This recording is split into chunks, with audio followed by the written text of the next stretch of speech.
Hi, everyone. Welcome to ESE's Equality, Diversity, and Inclusion podcast, or EDI podcast, sponsored by the department's Equality, Diversity, and Inclusion Culture Committee.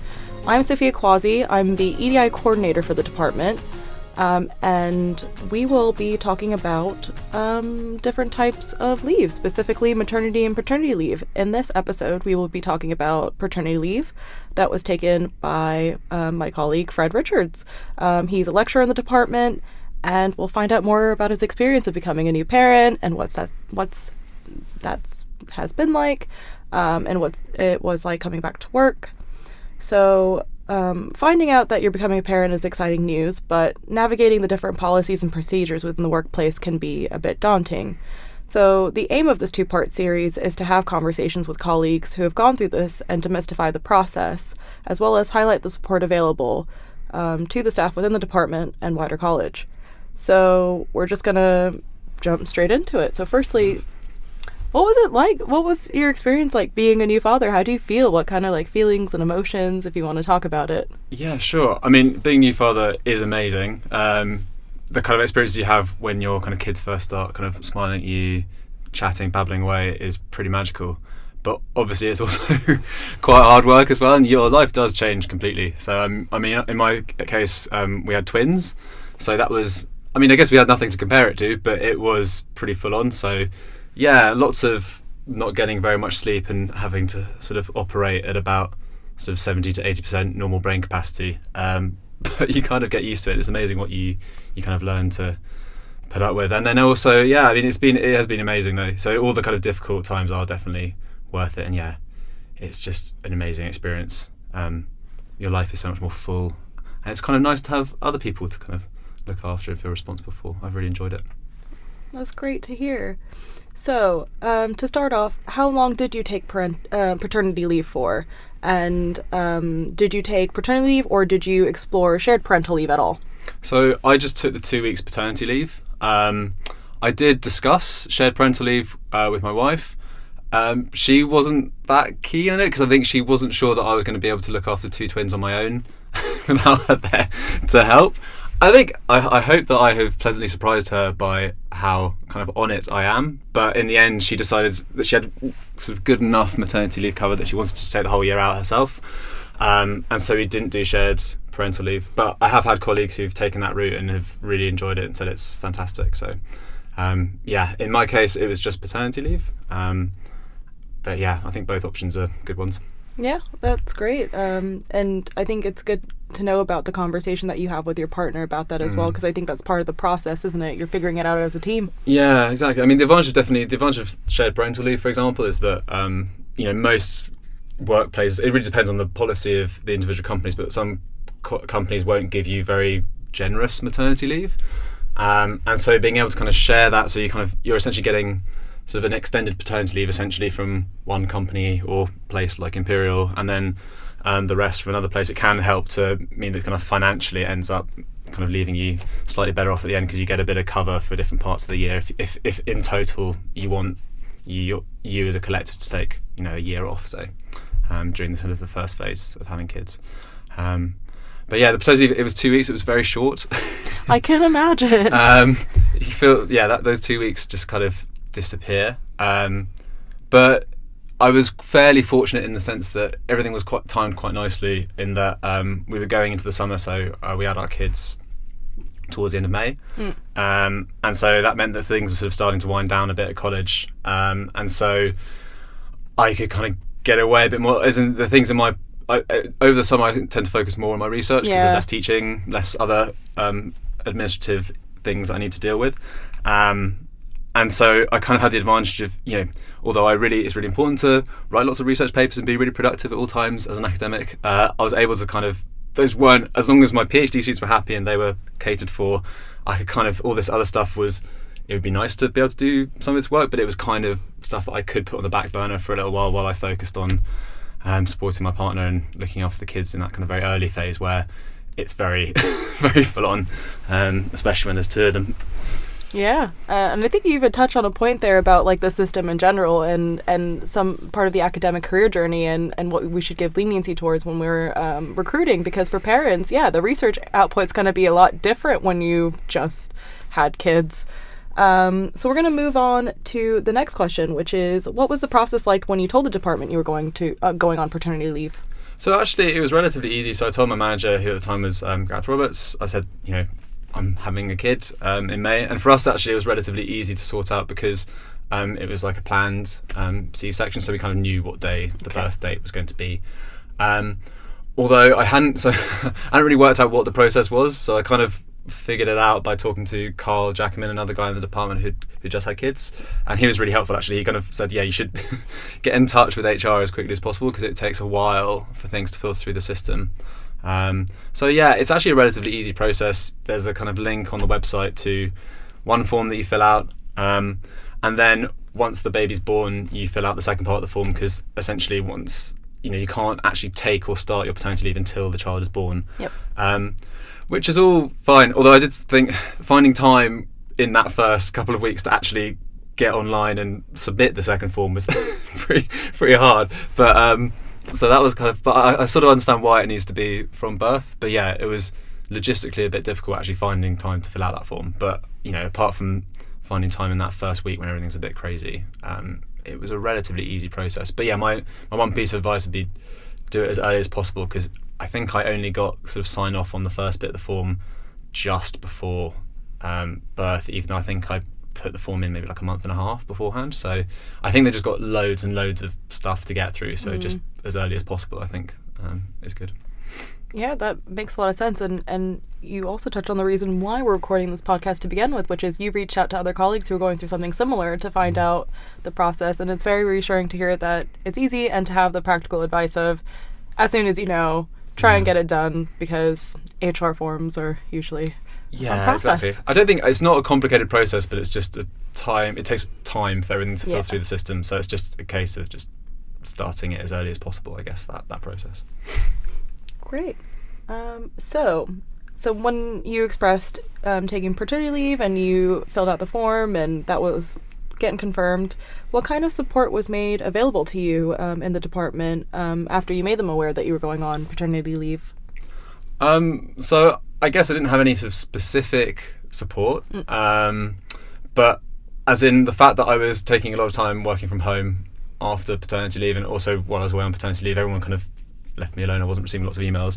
I think it was just a case of letting my colleagues know, look, this is happening. I might be not as responsive as usual for a bit, and also kind of letting my PhD students sort of know that I will be able to sort of email at different times, but it might be you might get emails from me at really random times because it's just when I can find the opportunity, and just kind of letting them know, trying to basically get everything in line beforehand so that they're kind of sort of know what they're getting on with for a time, and so can hopefully work relatively independently, and then but I'm kind of there in case anything kind of really bad is happening or anything urgent needs to be sorted out. So yeah, I didn't have any sort of specific support, but everyone was very understanding, I guess. I didn't have anyone expressing any frustration at the amount of time it was taking me to respond to emails or anything like that. That's great. Yeah, I think that's something that we need to work on as a society anyway. Like, we should get away from this cultural view of immediate responses. Yeah. Especially when it's email. Like, it is essentially snail mail, but online. Yeah. So, how did you manage your teaching and supervision duties while you were away? So I guess I touched on that a little bit. I was lucky in the sense that I wasn't actually teaching in the sort of summer term leading up to the birth. So I didn't have much teaching to sort out. I had a bit of marking, but was able to get that done relatively early on. Supervision, it was a case of just letting my PhD students know straight away that there is this oncoming event, after which there'll probably be at least I'm on parental leave for 2 weeks, but I will still be kind of trying to juggle a lot of things in the kind of month after that probably. So it was just a case of making sure we had kind of a clear plan of what they were kind of working on during that period, and still scheduling our weekly meetings, but just letting them know that they might have to be a bit flexible on timings and in terms of expectations around sort of when I was when they were expecting feedback on things. And I also let my students had co-supervisors, so kind of saying, if it's something that a co-supervisor can sort out, then please go to them first before you come to me. But that was helpful. I always had someone else there, sort of at a relatively senior level, to kind of help out if certain forms need to be signed, certain expenses need to be okayed, that kind of thing. But yeah, it was I don't know, you probably should talk to my PhD students for the full confirmation about sort of how well that worked. But I know I felt that all that stuff was kind of okay. That was actually a manageable level of work, was making sure my students were okay. I've only got a couple, so it wasn't too bad. The things that often I would normally do during summer, which is write all these papers I'd been hoping to write up, that kind of didn't happen. But I had sort of accepted that was probably going to be the case. I know I kept sort of, there was a few things I was co-authored on that I kind of kept abreast of, but sort of this first author paper that I sort of was planning to write, obviously that I kind of stopped planning to write that early on. And it's all there, but at the end of the day, it's only you're punting things 2 months down the line or something, which in the grand scheme of things is not really a big issue, to be honest. Exactly. And I would argue that having kids is probably far more important than authoring a paper. Definitely. And you also touched on the second part of the question I was going to ask, which is about a secondary supervision system. So it's useful to know, and also useful to spread that to other colleagues who want to. And I think most colleagues, I mean, if you don't have an official co-supervisor on whatever PhD project it is, you'll probably have colleagues who you're fairly friendly with who you could sort of gently ask, do you mind if they have certain things that just needs sort of senior sign-off, my student just passing that on to you. And I mean, hopefully they'd be receptive to that. Okay. So then, did your expectations of leave match up to the reality of when you took it? So what did you expect going into it? I'm not even sure really what I expected. I expected 2 weeks would feel like a sort of a decent chunk of time, and it really, I mean, it barely scratched the surface. I think so. Our kids, because they were a little premature, because they were twins, so they were sort of a month early.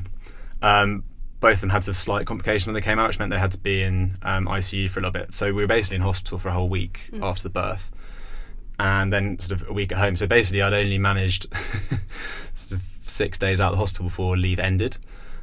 So it did feel very short, shorter than I had expected it to feel. As I said, it was kind of okay because, one of the great advantages of being an academic is that, you need to get a lot of work done, but you can be pretty flexible about when you get it done, especially when it's not term time and you haven't got, scheduled lectures. So yeah, it was actually quite manageable in the end, and everyone was very understanding. So I had, although my official leave was 2 weeks, I definitely had a period of maybe a month or so after that where I was less responsive, than I would ordinarily be, and less productive. But yeah, it was all very manageable, and I think nothing seriously went wrong during that period as far as I'm aware. Well, that's fair. So what was it like returning to work? Did your colleagues give you a warm welcome? Yeah, I mean, everyone was very, everyone gave me a very warm welcome. Everyone was very kind of interested to hear how they were getting on. And it's been really nice as well. There's quite a few colleagues who are sort of in a very similar boat.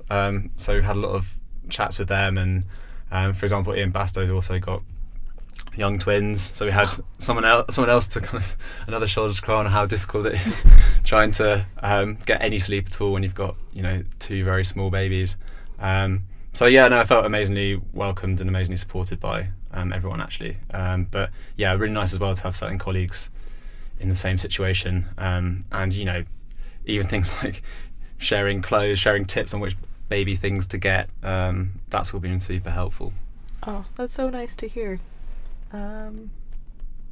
So, has anything changed about the way you work since having children? For example, things like flexible working arrangements. So you touched on it a little bit in terms of your response times.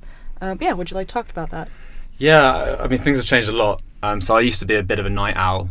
I used to do a lot of work kind of just before I went to bed at normally like 1 o'clock. If I carried on doing that, I would end up having literally like 3 hours sleep because the babies tend to wake up at 4. Or 4:30. So I've definitely changed the way I work in terms of I do, my working day is a lot more kind of start relatively early in the morning and then kind of leave a bit earlier than I would normally do, around sort of 4:35 to go pick the kids up from nursery. And then there's sort of a period up until 8 before they go to bed where obviously that's sort of sorting them out. So I kind of do a bit of work as well in the early evenings, but trying to make sure I go to bed well before midnight, because otherwise you get no sleep at all. So that's changed in terms of the actual structure of my day. It's changed quite a bit.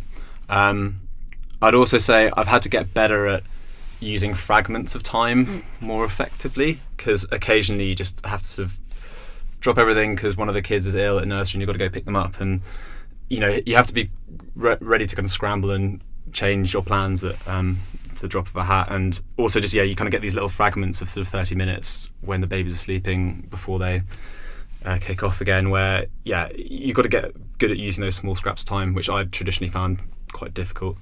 I'd say other things, I think actually, if anything though, it's probably maybe more organised, because I've kind of had to be, because there's so much less sort of free, in inverted commas, time to get things done, that you just have to be, with the time that you do have to sort of work on things, you just have to be much more efficient and schedule things well in advance.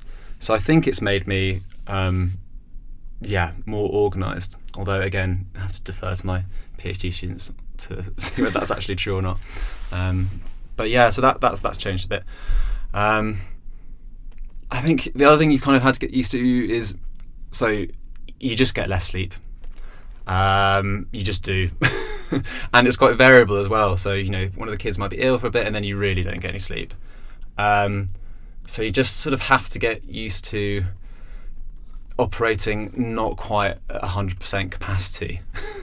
And also picking certain tasks, if you really are just knackered, but there's still something useful you could get done that might not require as much kind of brain power as some other things. You just learn to sort of put certain tasks into that time and reallocate things accordingly. Because there's days when you're just feel like a bit of a zombie. So that's been hard, because you just have less energy, and obviously in a job like academia where it's very much about using your mind at all times and trying to come up with incredibly original scientific solutions to problems, and articulating that it well in a coherent way, that has been hard for sure, is to kind of keep on operating at the same level when you're just knackered the whole time.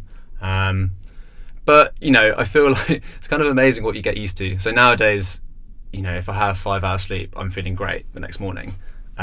If you'd said I'd be surviving on 5 hours sleep sort of 2 years ago, 3 years ago, before I had babies, I'd just be like, no, I don't see how I'd ever manage to do that. So you do kind of cope. But you do have to kind of get used to as well, sometimes just not quite being on your A game. But I think I've managed okay. I think that's completely fair enough, and that was something that I remember talking to a former colleague about, was the lack of sleep, just the logistics and physical toll. You also do a lot of, you chat to your babies a lot in sort of baby language, and I find sometimes that, I don't know whether it's because of that kind of communication style or whether it's just because you're tired, but I find myself tripping over my words or just forgetting things that I really should remember so much more. And it's probably a mixture of lack of sleep and all the rest of it. But it's I know it's kind of actually a condescending thing that people say, like baby brain, and I kind of hate that term, because it's seen as sort of, it's often used as a condescending way to be like, oh, new mums have baby brain. But I think I've had like, in terms of my cognitive ability to just kind of remember facts and key things, I find myself doing things, just kind of doing really forgetful things like far more often. And I think it's just mainly the sleep, to be honest, rather than anything chemical in your brain maybe. But also I guess to ground it a bit more, it's like being in charge of the lives of 2 small human beings, I think is significantly more important than a lot of other things. Yeah, no, definitely. And you just got so much more on at any one time. Yeah. And I think that's probably what we need to learn collectively as a society, is just to be a bit more forgiving. Why do you need to be the most articulate person and at this time, when we all know that it's difficult, you're figuring it out. All right, and this is my last question, which is, do you have any advice for people about to take paternity or maternity leave? I mean, I guess my main piece of advice is definitely take as much of it as makes sense for you and your partner. It is like an absolutely incredible, magical time, and I'd have been really sad if I didn't sort of have that time off. It's certainly there's something kind of quite special about those, especially those initial weeks and months. I guess in terms of starting the process, do it as early as possible because things take a while to work through the system, and the support's pretty good when you get it, but you just have to kind of get the process started early. And yeah, I guess I'd also just say that it'll probably feel a lot shorter than you think it's going to be at the time. So you might think, taking a lot of time off. It depends on how much shared parental leave you're taking. But yeah, it's just be aware that it'll go fast. So yeah, enjoy it while it lasts, for sure. All right. Thank you so much, Fred, for sharing your experience. So at the next episode, I'll be interviewing Becky Bell about her experience with maternity leave. And just a reminder that there are lots of dedicated web pages to explain the various types of family leave that are available to take. There's also lots of support available, like the New Parents Workshops, a buddy scheme, the Parents Network, and more. That will be linked with the website with this episode. Thank you so much, Fred. No problem. Thank you.